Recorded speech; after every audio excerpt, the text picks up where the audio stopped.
This is another one of our installments to meet the staff at Beacon Recovery. And we're here with Riley. Rollie. Yep. I've been saying it wrong the whole time. Yep. Rollie. Yep. Like as in the baseball bat? Isn't there a baseball bat? No, the Rollie Fingers used to play on the A's. But I thought there was a baseball bat that was a Rollie. The brand. Right? Is that a baseball? No. It's a baseball bat, right? It's a brand. It's a baseball brand. They make gloves. That's what. Stuff That's like okay. that. That's what I don't know how if it's pronounced Rollie or if it's something else. Rollins, I think, or something like that. Oh, okay. Yeah, it's weird. Named after my grandpa and my dad. So I'm the third, and then my son's the fourth. I didn't know that. Yeah. So, what do you do here at Beacon Recovery? Peer support case management. Okay. You applied here a long time ago. And did you interview with me? Yep. Back in the group room, I think it was in the group room. Might have not been, but they were doing all the sheetrock and the drywall and everything. It wasn't even open yet. Oh, this is when we were doing all that construction downstairs. Yeah. Oh, this is probably where we were doing the construction where the neurofeedback is and all those offices. Yeah, it was like the halls and everything was just, where the neuro is and all that. Yeah. Yeah, that was a couple years ago. Yeah, and the same guy that did all that construction is about to come do some more. Maybe. Nice. Yeah. Upstairs, right? What's that? Upstairs, right? Well, actually, we're going to turn the break room into two different offices, and the break room's going to be where neuro is, and neuro's going to come upstairs. Nice. Yeah. We're splitting at the seams. Yeah. So, we're going to go back. How old are you? 35. 36 next month. Oh, yeah. 36 next month. I want you to go back to your first experience with whatever it is that was your first experience that led you down because you're in recovery. Right. Okay. But we're going to get to what you're in recovery from, but I want to know where it started and I want to know how old you were. That's why I asked how old you are now. Just as long as I can remember, pretty much. But you got to have a first memory of... Right. Just... I don't know. Just trying to being around certain people, I guess. Do you remember how old you were when you had your first whatever it was? Approximately? Do you remember having your first 13. whatever it was? 13? Yep. And what was it? Marijuana. Started smoking weed? Yep. Okay. Yep. Well, who with? Just my brother and, family and stuff like that, friends. And just people around the neighborhood. So then, so at 13 you start smoking marijuana? Yep. All right. But it wasn't a problem at first, right? That you know of? Mm-mm. You're just getting high? Yep. Okay. Did at one point it graduate from marijuana to something else? Yep. Pills. What was that and when was that? Pills. I did that for a couple of years. When did that start, approximately? 17. So... Approximately 17, you graduated some sort of a pill. Yep. What? Do you remember what kind it was? Painkillers. Did you have an accident or something, or you just Nope. started taking painkillers because you wanted that next? Yep. Started getting them for my grandma. She had painkillers for something that caused her pain. Yep. So I would tell her, I had a toothache or something. And she would say... Yep. She'd hook me up. Yeah. So then you started stealing them after you... She just gave them to you every time? Yep. She'd give me a bottle. Yep. Oh. Yeah, she'd give me a bottle. She gave you an entire bottle of her pain pills? Yeah. Oh, how loving of her. Yeah. But she thought I was in pain, Well, you were in pain. Yeah. Which is why we were taking the pills, but different kind of pain. Yeah. So I wouldn't even, kind of just to the point where I wouldn't even try to let the bottle last. I know I can take 3, because if I took 4, it'd make me throw up. So do you know what it was? Hydrocontin, something like that. Some sort of an oxy something. Yeah, so I could take 3 and it wouldn't mess my stomach up, you know, but if I took the 4th, it would make me throw up. So I knew every time I could take 3. Because you tried getting beyond 3. Yeah. And that didn't work. Yeah, my body was rejecting it. You didn't like that throw up. That wasn't a fun experience, right? Nope. So, you know, tried dope one time. Didn't like that. Crystal meth. Didn't like that. Smoked it? Yep. So meth wasn't your thing? Nope. Mm-mm. When I tried it, I was hesitant to try it because I seen what it does to people. Like I seen, for some reason, like, because that's all my family. That's what they do. That's their deal. That's their deal, and I didn't want to be my parents. I seen what it does. I seen the damage it does. I seen the years lost with family and, you know, kids, and I didn't want that. So I was doing it, hesitant to hit it. Didn't do nothing for me. Did nothing. It was the first and only time that I tried it. So you stick with the painkillers? Stuck with painkillers. And then one day I just woke up and I said, I don't want to do this anymore. It was weird. Hold on. So we're going to go back to 14 with the marijuana, 17 with the painkillers. Yep. From 17 to when did you have that? So I was doing at the before my... Wait. That original jar of painkillers from your grandmother wore out. At some point you had to go someplace beyond that jar because it was empty. Yes. Yeah, so I went from those. I just keep getting more. From your grandmother? Correct. So her prescription's being filled for you? Yeah, for both of us. Was she getting that many painkillers? Yeah, my grandpa was going to send her to a rehab in Colorado. So she was fulfilling both habits, and nobody ever caught wind? Yeah. Okay, so that's from 17 to what that you're taking grandma's painkillers? About 2 years. So now you're 19. About a year and a half, yep. And then Ish. at that time, I was doing pills, marijuana, promethazine. What's that? Cough syrup. Oh. Codeine. So I would take that. Yeah. Wash it down with the... You can do multiple things with it. You were washing the painkillers with the cough syrup. You can...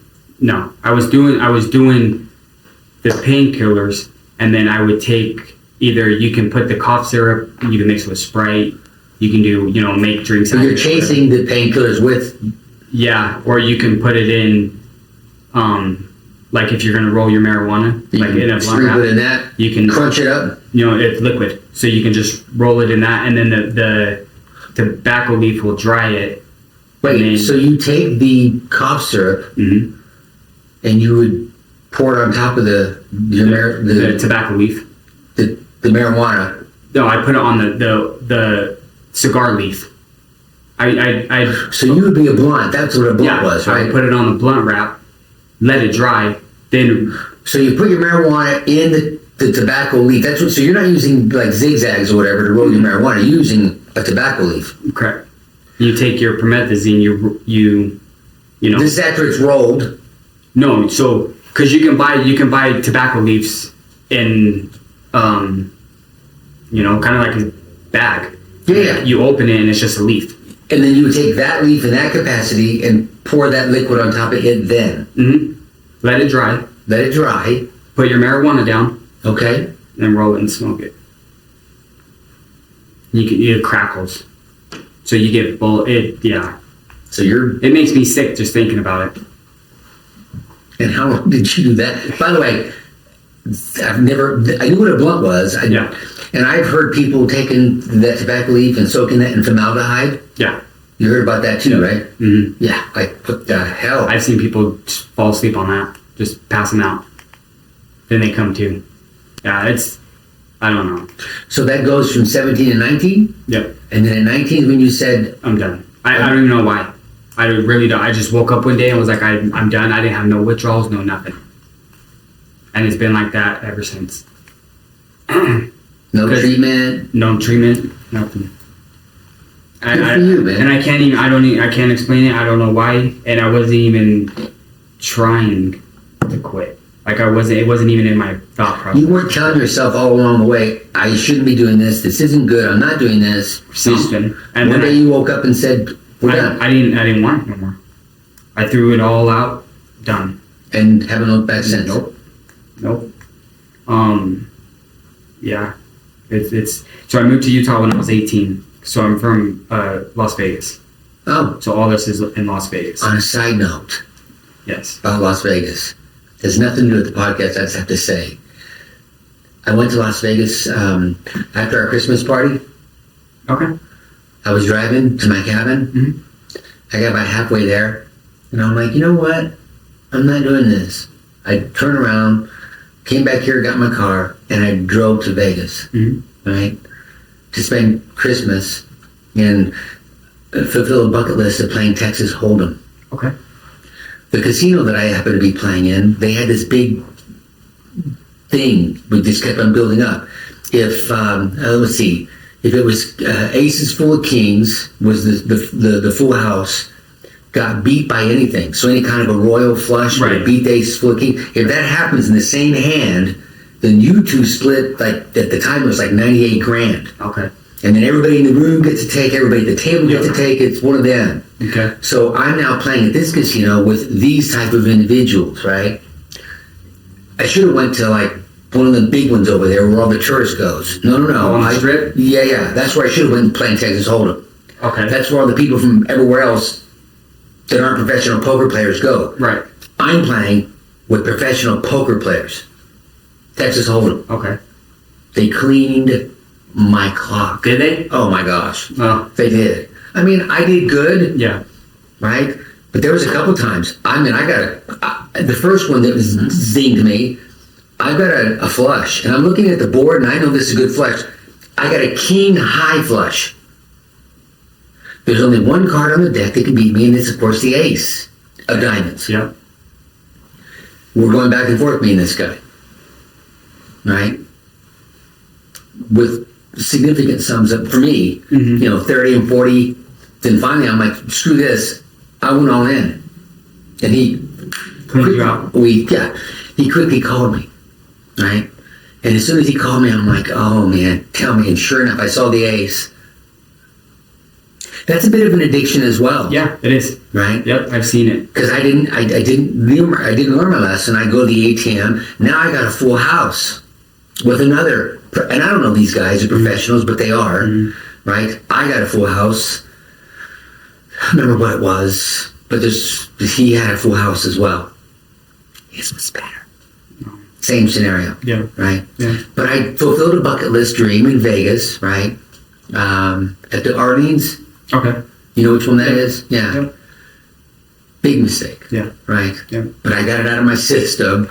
I'm not going to tell you how many hundreds of dollars that did you ever do that in Vegas? No. I'll throw a 20 here and there in. I think last 2 times I went, I had a royal on the machine, but I didn't max bet it, so it didn't pay. I paid out like $200. Oh, you did the... No, it's just a little, the cards will pop up and you can hit hold and, and then that. Yeah, it's just one of them, I just threw it in, got to Vegas and we were all meeting at a casino to eat. So I was like, okay, waiting for family to get there, so I threw a 20 in and then I won $200. I paid for everybody's food, Yeah, But, good for you. it is what it is. I try not to. I have kids, so that is, yeah. That's not a good idea, because I think you got the poker brat, Phil Hellmuth. Okay. I think that's how you say it. Daniel Negreanu. I watch these guys play all the time. Of course, you can see their hand. Yeah. And it's really easy when you can see what they have. Right. Okay. Oh yeah, I can do that. Yeah. No. Yeah. Don't try. No. Don't do it. Yeah. If you're thinking about going over to Vegas, don't. and playing against those guys, They'll clean your clock, and they can see you and read you. They know. These guys knew they had me. Huh? They study it. They've been doing it for. Yeah. That's what these guys do for a living. No. So I don't know if that's an addiction for them versus how they pay their bills, but they make real good money. Yeah, they do. I've seen, people, they go to Vegas on a trip, and then they're like, oh, I'm going to change my life and blah, blah, blah. And then they go through their all their money, 401k, all of it's gone. And then now they're stuck on the strip, homeless. And it's like, Yeah. they have tunnels underneath Vegas that you can Google it, tunnels. There's tunnels all throughout Vegas and all these homeless people live in there. What are the tunnels for? They're for water, because when it rains, like in Utah, how it rains, Huh. yeah, Vegas, when it rains. Like, it floods. And so they have these tunnels for people. Are they dark down there? They're not for people. So they're dark. Oh yeah, they're completely dark. Me and my brother used to ride our bikes in them. Yeah. And people are living in those tunnels because they got nowhere else to go. Yeah, you can Google it, man. It's on there. It's crazy. They do interviews. I think it's White Belly. He goes there. It's a channel. It's on YouTube, and he'll go there, and he interviews all these people living in these tunnels. And he hears their stories about losing everything. Mm-hmm. I would watch these guys. I mean, I'm not saying that it didn't sting me. Yeah. When I lost the number of dollars that I'm not going to share. Mm-hmm. But I was kind of able to absorb that a little bit and still be on my merry way. Right. Drive my car home, Yep. right? Thinking, dang, dude, don't ever do that again. Mm-hmm. But I would watch these guys that would, lose, Yeah. right? And I would think, you could tell. And then they would go someplace, Mm-hmm. and then they would come back with 20s. I mean, when I'm going to the ATM, I'm pulling out 100s. Mm-hmm. These guys are coming back with 20s. Mm-hmm. And I'm always wondering, where do they get that money Right. from, right? And I could see it. I'm losing this money, and I'm still going to be able to pay my bills, and I'm still going to be able to do the things I'm going to do. But these guys, you could see it. Their entire, I would see them doing this, right? Their entire, everything is writing on this. And I would feel bad if I would actually go. And I got to the point where if I had a good hand and I saw these guys that are coming and going, check. Yeah. Check. I'm not going to, because I'm thinking maybe your kid's not going to eat Mm-hmm. because of this. Mm-hmm. It's an addiction. Yeah, it is, for sure. Yeah. So you came to apply at Beacon Recovery Mm-hmm. a while ago. Mm-hmm. And then for whatever reason, I said, no, I don't know why. Yeah, I don't even, can't Right. remember. And then you came back about how long ago? 3 months. Yesterday was my 3-month one. Yeah? Yep, 90 days. Why? Because I want to tell people, I want to help people change their lives. I want to see them do better. Because? Because they deserve it. I feel like they deserve it. I want to see the great in everybody. You know what I mean? Even if you have a bad past or whatever you've been through, you can always change for the better. I feel like you can always evolve. And that's what everybody's doing here is they're changing and they want to change. If they didn't want to change, it wouldn't be here. Is that true? I feel like it is. What about the people that are being told to be here from the court? And if they don't do what they got to do from the court, then they're going to go to jail. You think they want to change too? If I one of would those hope judges they down the would. street are telling them they got to be here, otherwise we're going to lock you up. But they give them the option before they get, they go to jail. Hey, either go to program or, don't go to program. Well, I mean, if I'm going to choose between jail or prison and going to a program, what do you think I'm going to do? I don't know. I guess it's a personal thing. Well, I don't know. I'm going to tell you that my suggestion is, because I've been doing this long enough, right, that there are people that are, I don't know, because I don't have, back in the day, my job at this facility was to run this facility in reference to the patient, the day-to-days of patients. And I don't do that a whole lot anymore, so I don't have the interaction. But I do know, I do, because I'll go downstairs and I'll have interaction, but not the same. Right. But back when I was running the day-to-days of Beacon, there were people that were here that if they didn't come to this program, they would go to jail. Right. So the options are prison. Mm-hmm. Prison, Mm-hmm. going to a program. Mm-hmm. They weren't necessarily here because they wanted to be here. Right. They were here because it's the lesser, Court ordered? Yeah. Yeah. Those are the ones that I enjoyed. Yeah. Because to flip them from being here because they have to be here at some point for being here because they choose to be here. Mm-hmm. Right? And we don't catch them all. Right. Right? But if you just catch one, then it's a success because that one soul is worth, right? Yeah. So you're doing this. You came back again to Beacon Recovery. I'm guessing you live in the area, Yep. right? Yep.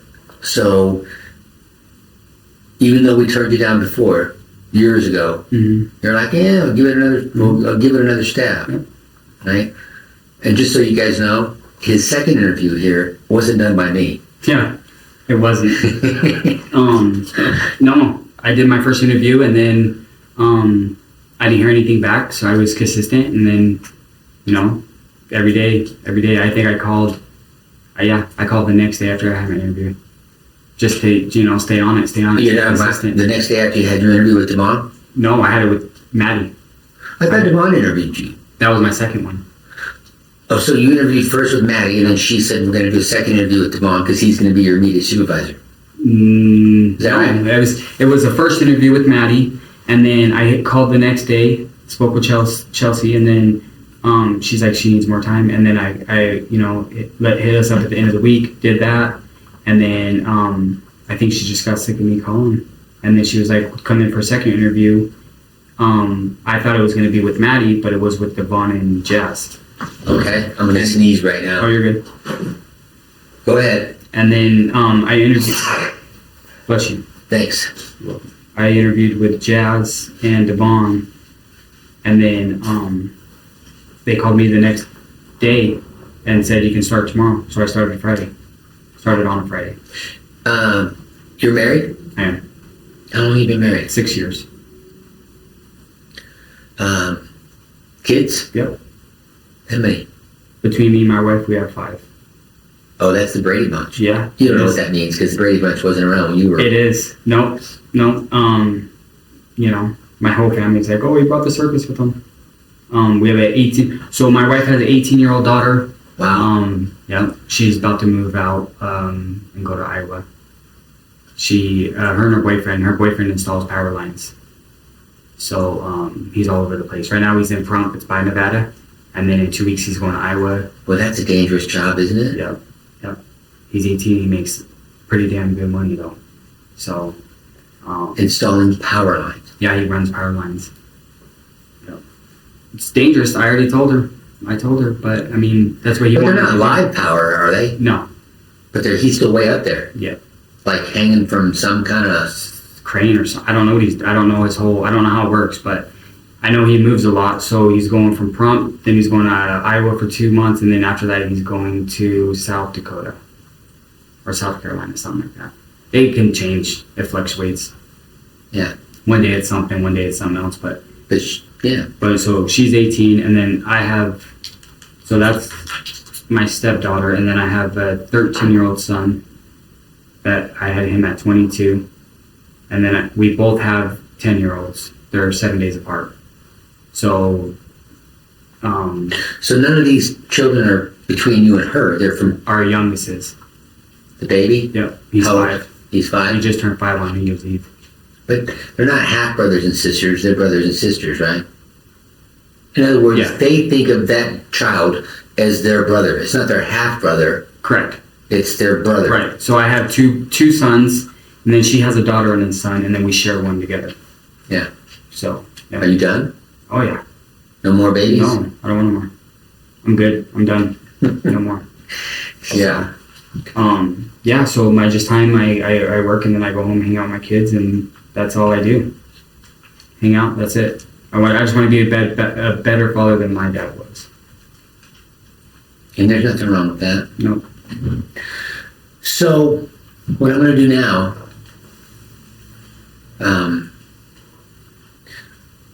is ask you to share with. That's your camera, by the way. Okay. Right, this one's mine. That one. Okay. So, I want you to share with somebody. I don't know who. Somebody sitting someplace that's contemplating what their purpose is. They're stuck in their addiction. They aren't in that spot where they woke up one day, because very, very few people that have addictions do what you did. Mm-hmm. It's a very small number. I don't know what the percentages are, but it's not a large number. They need some sort of outside influence, some sort of help. The help that you're offering here at the people at Beacon Recovery currently. But what do you say to that person that's stuck in their addiction, that's wondering if I go down this road, if I go down that road, is it worth it? What's the purpose? What's your take on what they can do and what they should possibly do with reference to their addiction? What do you say to that person? Come to Beacon. Come to Beacon and let us help you guys. That's, we have all the resources. We can find the What if resources. they're sitting in Kalamazoo, Michigan, and coming to Beacon isn't an option? What can you say to them personally without going to a treatment center? Because before you come to any decision you make, say for instance, right now, I mean, I've got a pen sticking out of this little wooden jar. I don't know if you guys can see this, but there's this little wooden vase, right, that I've used as a pen holder, right. If I want to grab that pen, before I grab this pen, I had to have made a choice to grab that pen. Okay, this person, right, is sitting wherever it is, or Las Vegas, Nevada. Coming to Beacon Recovery is not really an option for them. Right. But they're sitting contemplating one way or the other. What do you say to that person? Okay, they can do it. Do what? They can recover. They can. How do they do that? If they can't come to Beacon Recovery, you gotta have. If you want to be changed, you have to make change, right? You have to change yourself. You have to want it. You're talking to that person. Yeah, you have to want it. You have to want the change, but they can do it. I feel like a lot of people doubt themselves. How do you know they can do it? Anybody can do it. If you put your mind to it and you want it as bad, you can do it. Just like I wanted to work here. I got shut down the first time, right? But I didn't say no. I tried. I kept trying until I did it, right? And it was, I wanted to help people. So you're saying that anything is possible? Right. 100%. If you want to be a better dad, if you want to be a better mother, if you want to, work on your sobriety, you can. You just have to do it. You have to believe in yourself. So we can create anything. Correct. Is that what? So you're saying it's almost like they're manifesting? You can manifest it, yeah. So nothing is impossible for these people. Right. So if somebody's sitting there stuck in their addiction, one of them tunnels that you just got you talking about in Las Vegas, and they come up to the edge of that tunnel, because I imagine there's no reception in those tunnels. No. So they come to the edge of the tunnel. Wouldn't that be kind of interesting if somebody was at the edge of one of them tunnels, listening to what you just said, right? And decides to get treatment? Yep. Steps out of the tunnel. That's a great metaphor. Yep. Step out of your tunnel. Step out of the tunnel. Let the sun hit you. That would be the light. Yep. All right. Well, that's a great way to end this one. These are like little mini podcasts, right, that we're doing. Okay. Is there anything else you feel like you might want to share? No, just thank you for having me. Thank you for having me. Be a part of this. Beacon. What's that? I love this job. It's kind of fun, isn't it? Every day. It's not the same thing every day. You don't just come in here. Before I even get here, I look at my schedule. I know, plan my day out, and, I'm excited to work here. I wake up and I'm excited to work here. Yeah, well, I said it in a previous podcast. For me, when I was stuck in my addiction, I didn't really care about anybody else other than myself, and I left a wake of destruction behind me. Versus now, I have a ripple of love that is happening, right? A wake of just mayhem, and versus a beautiful ripple that we spread love and acceptance and possibilities. I have right here this little guy I got from Impact Training. This is a possibility buddy. We have infinite possibilities in front of us. But when we're stuck in our addiction, we don't know if we have any possibilities, because we're so enthralled in that life. But we have infinite possibilities, right? Right. So, all right, my friend. Thank you so much Thank you for working at Beacon, for coming up, taking time out of your busy schedule. And we'll end this one with that. Okay.